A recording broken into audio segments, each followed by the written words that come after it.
आदर्श शिक्षण संस्थान जोधपुर ऑनलाइन कक्षा में आपका हार्दिक स्वागत अभिनंदन।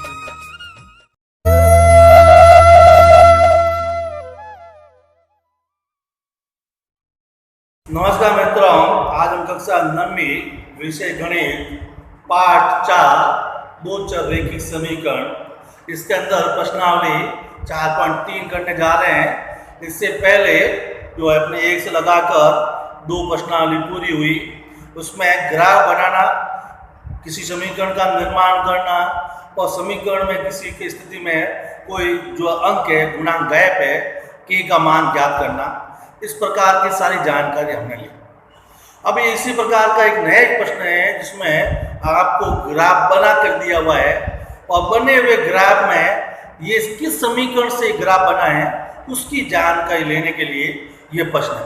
इस प्रश्न में कहते हैं तो निम्नलिखित आलेखों में से प्रत्येक आलेख के दिए गए विकल्प से सही समीकरण का चयन करना है। अर्थात ये ग्राफ बना हुआ है, ये ग्राफ इन 4 प्रश्नों में से किस समीकरण का ये ग्राफ बना है उस समीकरण की आपको जांच करनी है। कौन से समीकरण से ये ग्राफ बना है और कौन से समीकरण से ग्राफ नहीं बना है। तो यहाँ पर ग्राफ की ओर देखते हैं तो यहाँ पर 3 मान मिल रहे हैं। एक मिल रहा है मूल बिंदु 0 0 जहां से ग्राफ जा रहा है, दूसरा मान है -1 और 1 और तीसरा है 1 और -1। अर्थात ग्राफ के 3 उत्तर है, 3 हल है। तो यहाँ में से समीकरण का एक हल अपन तीनों में से कोई भी ले लेते हैं, लेकिन मूल बिंदु नहीं लेना चाहिए। ऊपर या नीचे वाले दोनों में से कोई भी एक लो। तो अपन ले रहे हैं -1 और 1, अर्थात x का -1 रखने पर y का मान है वो 1 आना चाहिए। अर्थात कोटि का मान -1 रखने पर जो है अपने को y का मान जो है अपने को 1 आना चाहिए। इस प्रकार का एक हल अपन यहाँ पर लिख देते हैं। तो 4 समीकरण में देखते हैं किसको ये समीकरण संतुष्ट करता है। वैसे इसमें से पहला प्रश्न है y बराबर x, अर्थात x के स्थान पर -1 रखने पर y का मान 1 आना चाहिए। तो अपन यहाँ पर रख देते हैं, तो x के स्थान पर रखते हैं -1। तो देखते हैं y बराबर यहाँ पर रखने पर -1, तो ये हल हो गया। अर्थात x का मान -1 पर रखने पर y का मान -1 आया, अर्थात ये इसका हल नहीं है। तो यह हल नहीं है। दूसरा मान रख देते हैं इसके अंदर और अपने को उत्तर आता ही नहीं आता है। तो यहाँ पर सेकंड ऑप्शन रखते हैं x + y बराबर 0 और x के स्थान पर रखते हैं -1। तो यहाँ पर हो गया -1 y बराबर 0, इसका पक्षांतर कर दिया तो करने पर क्या आया प्लस का y, अर्थात x का मान -1 रखने पर y का मान कितना आया प्लस का 1। अतः यह समीकरण का हल है। अर्थात इस समीकरण से x + y से ये ग्राफ बनाया जा सकता है, क्योंकि x का मान रखने पर y का मान अपने को प्राप्त होता है। तीसरा और देख लेते हैं, तो यहां से तीसरा देख लेते हैं y बराबर 2x। तो x के स्थान पर -1 रखने पर y का मान आया -1, अर्थात -2।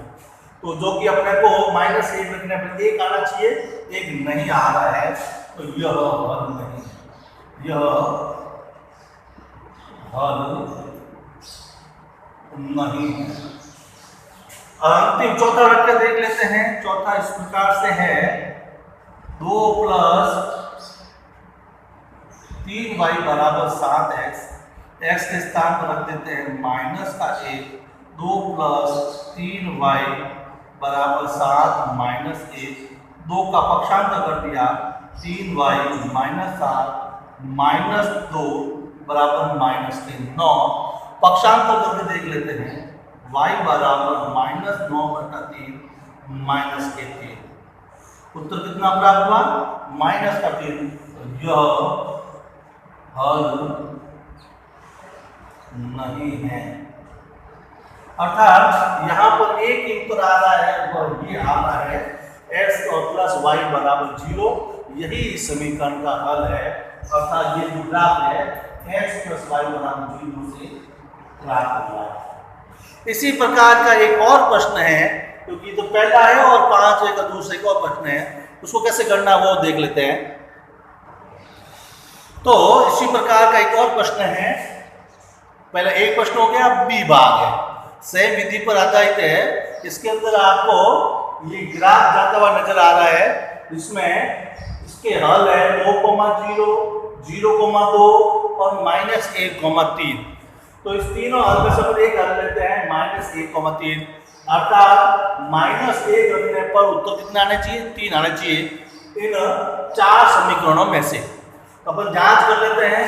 पहला लेते हैं यहाँ पर y बराबर x प्लस 2।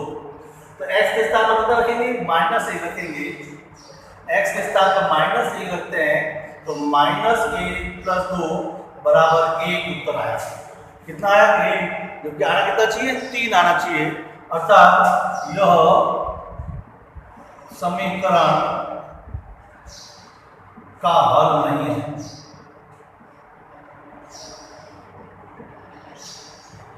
इसी प्रकार दूसरा देख लेते हैं, y बराबर x माइनस 2, x के स्थान पर -1 रखा तो y बराबर -1 और -2 -3, अर्थात -1 रखने पर -3 प्राप्त हुआ, जबकि होना कितना चाहिए था? प्लस का 3 प्राप्त होना चाहिए। अर्थात यह हल नहीं है। तीसरा देख लेते हैं, y बराबर -x प्लस 2। तो माइनस रख देते हैं x के स्थान पर, तो y बराबर -1 प्लस 2, माइनस माइनस प्लस हो गया, 1 और प्लस का 2 प्लस का 3, अर्थात -1 रखने पर अपने को यहाँ पर 3 हल प्राप्त होते हैं। तो यह समीकरण का हल है। समीकरण का हल है, अर्थात इसी समीकरण से इस ग्राफ का निर्माण यहाँ पर हुआ है। अर्थात y बराबर -x प्लस 2, इससे यह एक ग्राफ का निर्माण हुआ। एक बार अंतिम में चौथा प्रश्न देख लेते हैं, जिसमें दिया हुआ है x प्लस 2y बराबर 6। x के स्थान पर रखना है -1, तो -1 प्लस 2y बराबर 6, -1 का पक्षांतर कर दिया, 2y 6 प्लस 1 बराबर 7, 2 नीचे जाएगा, y बराबर 7/2। अर्थात ये भी समीकरण का हल नहीं है। हल नहीं है। तो इस प्रकार से इस प्रश्नों को अपने को यहाँ पर जो है सॉल्व करना था। अब चलते हैं प्रश्न क्रमांक नंबर 6 के अंदर। तो प्रश्न क्रमांक 6 इस प्रकार से, एक अचर बल लगाने पर पिंड द्वारा किया गया कार्य पिंड द्वारा तय की गई दूरी के अनुक्रमानुसार होता है। इस कथन को 2 चर वाले एक समीकरण के रूप में व्यक्त कीजिए। अचर बल 5 मात्रक लेकर उसका ग्राफ कीजिए, और यदि पिंड द्वारा तय की दूरी 2 मात्रक और 0 मात्रक। तो यहाँ पर आपको एक दी हुई स्थिति है, स्थिति के अनुसार आपको एक समीकरण बनाना है, और समीकरण के बाद में उसका आपको ग्राफ खींचना है। तो यहाँ पर अपन 2 बातें हैं। एक, जैसे कोई अपन टेबल के ऊपर बल लगाते हैं, तो बल लगाया तो टेबल क्या होगी? आगे खिसकेगी। तो जितना बल लगाएंगे उतनी टेबल आगे खिसकेगी। तो ये समीकरण बना। तो अचर बल लगाने पर कार्य पिंड द्वारा तय की दूरी के रूप में होता है। तो जितना बल लगाएंगे उतनी ही दूरी तय करेगी। इसके लिए आपको एक समीकरण बनाना है। इस कथन वाले 2 चर का समीकरण बनाना है। बल अचर बल है वो 5 मात्रक लेके खींचिए। तो यहाँ पर क्या करते हैं, माना पिंड द्वारा किया गया दूरी है, दूरी के लिए अपन क्या कर देते हैं? s मान लेते हैं, और बल के लिए यहाँ पर क्या कर देते हैं? W लेते हैं। तो जितना W बल लगेगा उतनी क्या होगी? वह दूरी तय होगी, और अनुक्रमाने के बाद जितना बल लगेगा उतनी दूरी तय करेगी। लेकिन क्या होता है कि आप बल लगाते हैं वो टेबल खुलती है, लेकिन वो जमीन से क्या होती है, चिपकी हुई होती है, अर्थात वो घसती है। तो इसमें के बीच में अपने को क्या लगता है, एक रिवर्स बल और लगता है, तो वो करता है, वो अचल बल लगता है 5 मात्रा।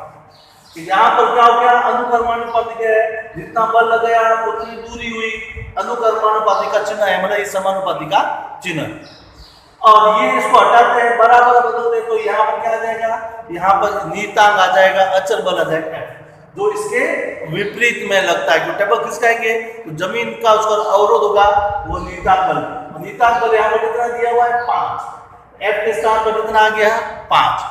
तो बल बराबर 5 गुना एस, ये जो है वो एफ के स्थान पे अर्थात 5 का रुकावट। अब एस के स्थान पर कितना बढ़ना है, 2 और 0, 2 और 0 रखकर उसका मान निकालना। तो एस के स्थान पर सबसे पहले हमने बढ़ दिया 2 मात्रा। तो यहाँ पर क्या हो गया, W बराबर 5 गुणा 2 बराबर कितना हो गया, 10। दूसरा कितना लगाना है यहाँ पर, 0। तो 5 गुणा 0 बराबर कितना हो गया, 0। अर्थात W के स्थान पर अपन 2 रखते हैं, S के स्थान पर 10 प्राप्त होता है, 0 रखने पर 0 प्राप्त होता है। तो ये इसके एक ग्राफ के लिए सारणी है। अब S के लिए जो नीचे वाले S, इसको पर x मान लेते हैं, खड़ी लाइन को ऊर्ध्वाधर को अपन क्या मान लेते हैं, y। अर्थात y के लिए अपने को 10 चाहिए और x के लिए 2 ही काफी है। तो खड़ी 10 लाइन, 12 लाइन बनानी और नहीं बनानी। तो सबसे पहले क्या है, 10 और 2, तो S का 10, W का y का 10 और S का 2, कहां पर आ गया, 10, 2। फिर क्या है, 0,0 अर्थात यह मूल बिंदु 0,0, और इस प्रकार से दोनों को मिला। तो इस प्रकार से ये जो अपने सामने इसका एक ग्राफ बनकर यहाँ पर तैयार हो गया। और यहाँ पर पैमाना भी देते हैं, तो x अक्ष पर 1 सेंटीमीटर बराबर 1 इकाई और y अक्ष पर 1 सेंटीमीटर बराबर 1। इस प्रकार से आपको एक ग्राफ बनाना। आगे शिक्षा संस्थान की ऑनलाइन क्लास को लाइक और सब्सक्राइब करना नहीं।